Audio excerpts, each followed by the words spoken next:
আসসালামু আলাইকুম প্রিয় দর্শক, জান্নাতের মেহমান হই যাত্রী ভাই বোনেরা।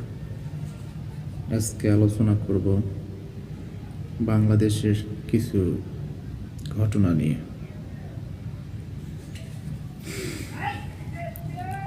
গতকালকে ইজতেমার ময়দানে মোনাজাতের সময় কিছু প্লাপান ড্রোন ছেড়ে দিয়ে ভিডিও করার সময় ড্রোন দুইটি বাস্টে হয়ে মাঝখানে পড়ে অনেক মুসল্লিরা মনে করছেন এটা বম ব্লাস্ট হয়ে গেছে। বম ব্লাস্ট হওয়ার কথা পাই মনে করে তারা দৌড়াদৌড়ি ছুটাছুটি এই পাশে ওই পাশে যাওয়া এ ধরনের কিছু হয়তো অনেক লোকে আহত হয়েছে। আসলে আমাদের ইমানটাই এতটাই দুর্বল যে আমরা একটা পবিত্র জায়গায় গেছি, খুব সুন্দর একটা স্থানে আসছি, যদি মৃত্যু হয় তো হবে, কেন আমরা দৌড়ে দৌড়ে ছোটাছুটি করব? এটা বিশ্বের কাছে একটা অপমানজনক আমি মনে করি। কারণ মুসলিমরা কখনো ভয় করে না একমাত্র উপর আলা ছাড়াকে। কারণ আমরা একটা ভালো ইবাদতখানায় যে যদি আমাদের মৃত্যু যে কোনো কারণে হতে পারে, এটা আলহামদুলিল্লাহ। কারণ মৃত্যু কারো কখন আসবে কেউ বলতে পারে না।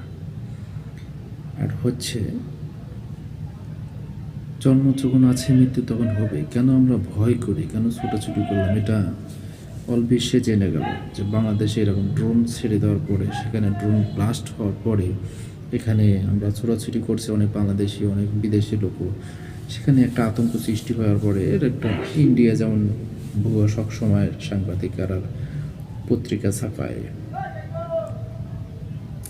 এটাও তো ভুয়া ছাপাইতে পারে, কারণ তারা তো অনেকটাই বেয়ালজ্জার মতো কাজকাম করে।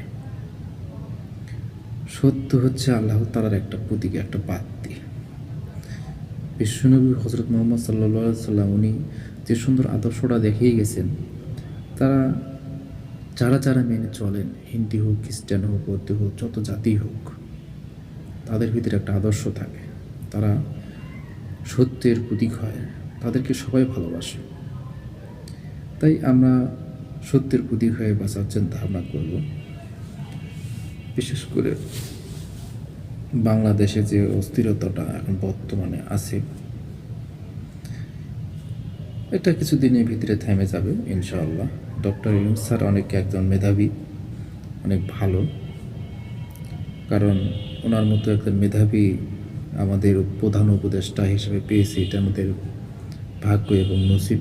আল্লাহ তাআলা লিখে রাখছেন, খুব ভালো একজন ব্যক্তি। কারণ ওনার সময় ইজতেমা এই ধরনের ঘটনা ঘটায়, এটা একটা দুঃখজনক বিষয়। প্রথম ইজতেমা, দ্বিতীয় ইজতেমা, তৃতীয় ইজতেমা হবে, কিন্তু ইজতেমার মাঠে মারামারি করাটাও এটা একটা খুব দুঃখজনক বিষয়।